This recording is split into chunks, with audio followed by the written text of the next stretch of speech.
Alright, I'm going to do a quick tutorial about how to change out a oil cooler on a 2017 Jeep Wrangler Sport. This is it right here. It is located underneath the intake.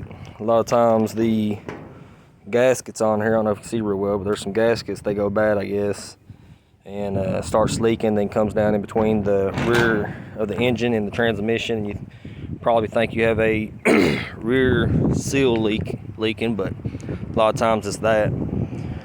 So I already got everything taken apart. So what I'm going to do is I just kind of put everything back in place and show you the basics. But of course, you take your cover off, it just pops off. Then take your intake hose off, which has two 10mm bolts and two hose clamps on it. Disconnect that. Having a step helps out too when this thing's 10 feet tall. Then you're going to disconnect some of these hoses right here, which goes to some of these fittings. Then after that, you go around and I believe it's a 5/16 and undo all these. There's one in the back too, don't forget about that. Then you can pull it off and set it to the side like this.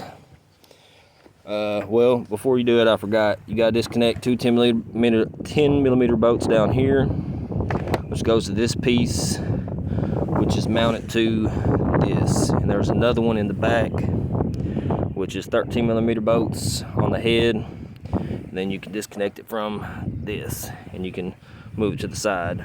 Then you have the joy of disconnecting all the injector plugs, which is a little red tab, and then you can push it in. Then the fuel rail, disconnect that. Then there's this little bracket over here. There's two bolts here, and then two 10mm bolts back there, which is really hard to get to. Disconnect this plug. And then you can just kind of finagle it out of the way.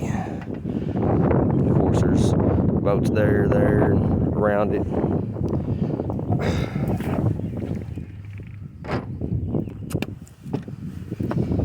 Then, underneath all that, you have your oil cooler assembly. And you got two plugs back here and this hose right here. Disconnect that clamp, finagle it back, disconnect those, undo these bolts, then you can pull it on out. It'll probably be easier to pull this out and then disconnect that hose right there. I did it the opposite way, and after I got it out I realized it'd been a lot easier to pull that out. And then first the steps. I probably forgot some hoses or connections or something, but it's all pretty basic. You'll see it, you'll figure it out whenever you can't pull it out because something's catching on it. Make sure of course nothing falls into here, keep everything clean, and whenever you go back to install it, make sure all the surfaces all these O-rings and everything goes on is nice and clean. Well, that is a quick tutorial about how to change out an oil cooler on a 2017 Jeep Wrangler.